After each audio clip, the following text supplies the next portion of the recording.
Olá, alunos! Como vocês estão? Tudo bem? Mais uma aula com a língua portuguesa. E o assunto de hoje, o meu nome é Renata, né?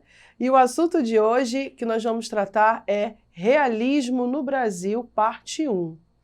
E por que parte 1? Porque foi um momento muito especial, porque os escritores tiveram uma gama enorme de conteúdos a serem tratados e vocês vão saber por quê.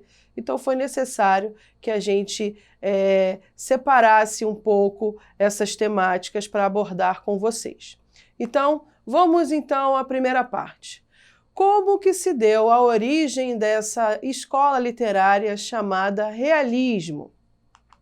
Ela, na verdade, é um movimento artístico que se desenvolveu na segunda metade do século XIX, tá? Cuja sua principal característica foi a abordagem de temas sociais que tratavam de forma objetiva a realidade vivida pelo ser humano, pela sociedade brasileira, tá?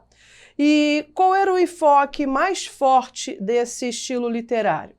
Era produzir um pensamento mais pautado no caráter ideológico. O que quer dizer isso? A abordagem que os escritores tinham nas suas obras era de caráter político, denúncias, né, ao comportamento da corte, né, que no caso estava fazendo a transição, né, da monarquia para a república, em toda essa adaptação da sociedade. E é claro, com todo esse adorno que nos fazem ficar tristes quando lemos ou sabemos. E quando se está nas obras literárias, isso ganha uma visão, dá uma visão muito mais ampla, que é falar dos temas universais, que é a miséria, a pobreza, a exploração, a corrupção. Então, já nesse momento na nossa cultura literária, já começou os escritores, né, a aguçar a curiosidade desse público leitor, que sempre foi fiel, né, a se adaptar com essa linguagem mais objetiva e mais realista. Daí o nome desse estilo, tá bom? E ele trabalha, assim, um subjetivismo, um pouco que é a carga do que veio do romantismo. Entretanto, o subjetivismo mais preso a esses fatores que nos levam a refletir sobre essas mazelas que a sociedade coloca para que a gente pense, não cometa, vamos dizer assim, porque há quem diga, né, que a vida imita a arte. Então, esse subjetivismo que veio do romantismo está presente também em alguns estilos literários e não é diferente do romantismo, mas o eixo principal do pensamento do artista realista, o escritor, é se apegar à objetividade. Então, por isso você pode, no primeiro momento, ficar um pouco confuso, porque o subjetivismo ele está na construção da ideia, não está propriamente nas palavras rebuscadas como era no romantismo. Deu para entender? Então vamos lá. Como tudo isso aconteceu por aqui? Pensa comigo, olha para cá. Quando o realismo surgiu lá no Brasil, aqui no Brasil, em 1881, o país passava, como eu disse há pouco, por um processo de transformação ideológica e de comportamento. Ou seja, o processo da abolição da escravatura foi um movimento que começou lá na Europa e chegou um pouco tarde para nós, né? Infelizmente. Mas promoveu o fim da escravidão, foi promovido o fim da escravidão em 1888, que foi uma temática maravilhosa para se escrever nesse momento, esses textos literários. Nessa mesma altura, em 1889, ocorre a proclamação, fato histórico. E é nesse cenário que o positivismo, uma das influências lá do iluminismo, que nós vimos em outra escola literária, que foi muito importante, agregado ao socialismo e marxismo, ajudou muitíssimo ao desenvolvimento. Ao longo desse século de 1800, o surgimento do realismo no Brasil, tá certo? Então, veja bem, as influências iluministas, a transição de uma monarquia para uma república, o modo de pensar que se modifica da sociedade, tudo economicamente falando um pouco diferente, a burguesia querendo se adaptar a novos moldes, tudo isso foi o que proporcionou o realismo a ganhar força no Brasil. E, como vocês sabem, eu sempre coloco para vocês, tem sempre uma obra que é um marco, é o ponto de partida para essa reflexão e que seja entendido por que esse novo tempo tem um novo nome, novas características e novos ícones. E qual é a obra que marcou o realismo no Brasil? Essa que vocês estão vendo. Memórias Póstumas de Brás Cubas. Então, na literatura brasileira, o realismo ele se manifestou principalmente na prosa. Lembra da diferença entre prosa e poema? Prosa e verso. Prosa é a escrita contínua em parágrafos, capítulos, os romances, como a gente conhece, tá? Não foi escrito em poemas, como foi o parnasianismo, como em alguns momentos o arcadismo, tá bom? O realismo ele foi na prosa. E esses romances realistas, eles se tornaram instrumento de crítica ao comportamento da burguesia, que era o público-alvo desses escritores, né? E as instituições sociais como um todo.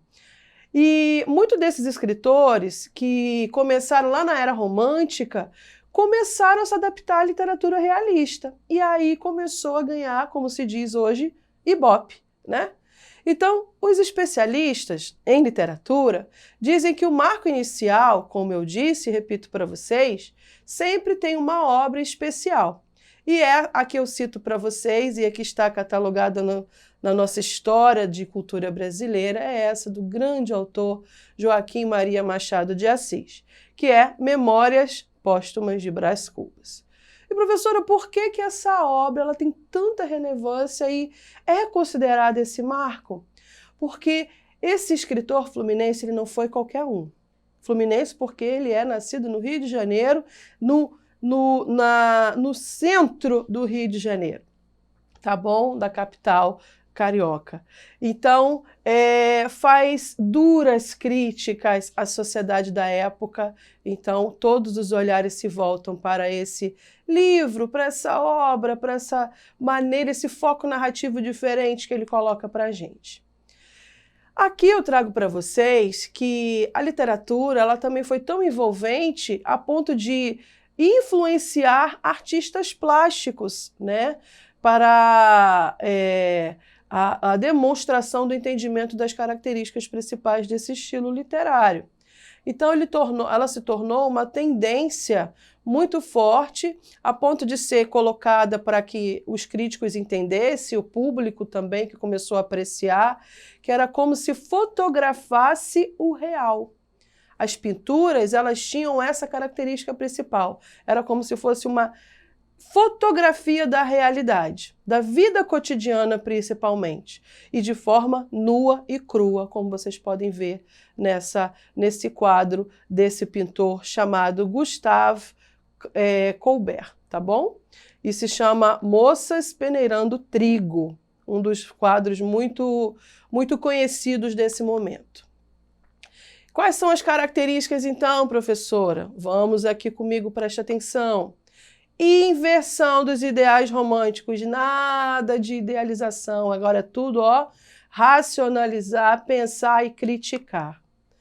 Enfoque, portanto, no homem e no seu cotidiano.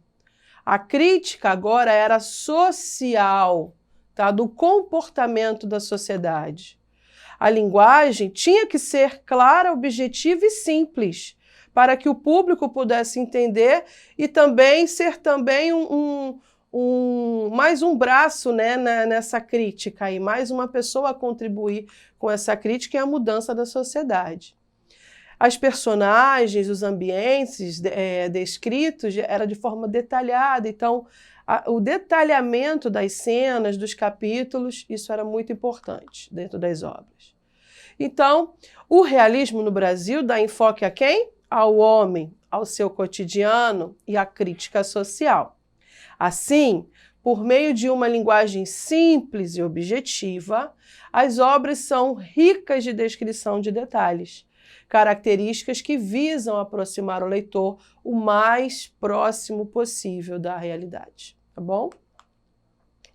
Então, para brincar um pouco com tudo isso que eu falei, eu trouxe aqui para vocês uma imagem, que trata-se, na verdade, de um exemplo, de uma analogia, que é uma comparação com o que era e com o que é agora, tá? Dos estilos literários que são, assim, de forma cíclica, vão mudando os pensamentos do público leitor e a recepção dessas obras. Então, esse aqui é o ícone da nossa seleção brasileira, que na primeira imagem você vê todo altivo, feliz, né? Então, romantismo. E o segundo já com aquele olhar de crítica de que tem alguma coisa errada. Então, fica para o realismo. Deu para entender? Então, uma forma imagética de você entender o que eu acabei de falar. Quadros comparativos são muito bem vistos quando a gente faz o estudo desses tempos literários, para que você entenda o que foi e o que agora é. Então, vamos lá. O romantismo, ele pregava a fantasia, a imaginação criadora. O realismo, que é esse que eu vos apresento agora no Brasil, o que pensa? Na documentação da realidade. O romantismo, improviso, exagero, palavras rebuscadas. Agora, com o realismo, não. A criação era reflexiva, análise crítica. Retrata o eu do artista no romantismo. Agora é a impossibilidade de ser tão sentimental, porque o foco tinha que acontecer. A sensibilidade, o idealismo, a religiosidade, o espírito deísta, tá? Os ideais monárquicos, preferência por temas históricos, e assim temos tantos outros que depois vocês analisem com mais calma, tá bom? E faço essa comparação que é bem interessante.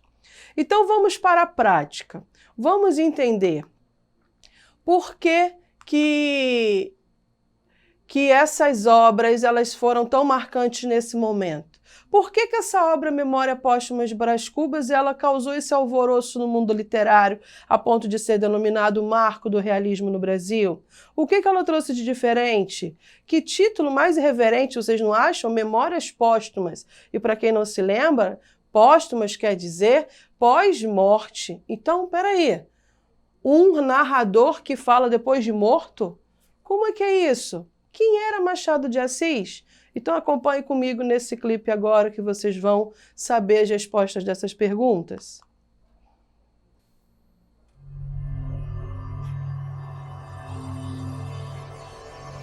Tinha uns 64 anos, rijos e prósperos. Era solteiro, possuía cerca de 300 contos e fui acompanhado ao cemitério por 11 amigos. Ele resolveu contar sua história. Depois de morto.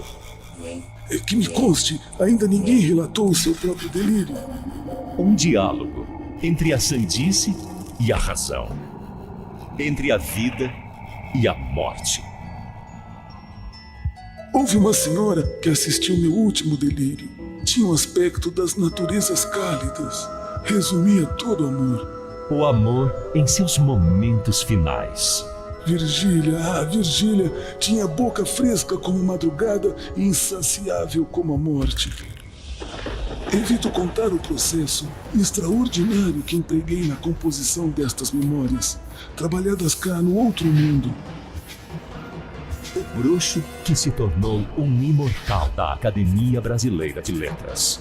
Ao verme que primeiro roeu as frias carnes do meu cadáver, dedico como saudosa lembrança estas memórias póstumas. Memórias Póstumas de Brás Cubas, de Machado de Assis, na biblioteca da sua escola.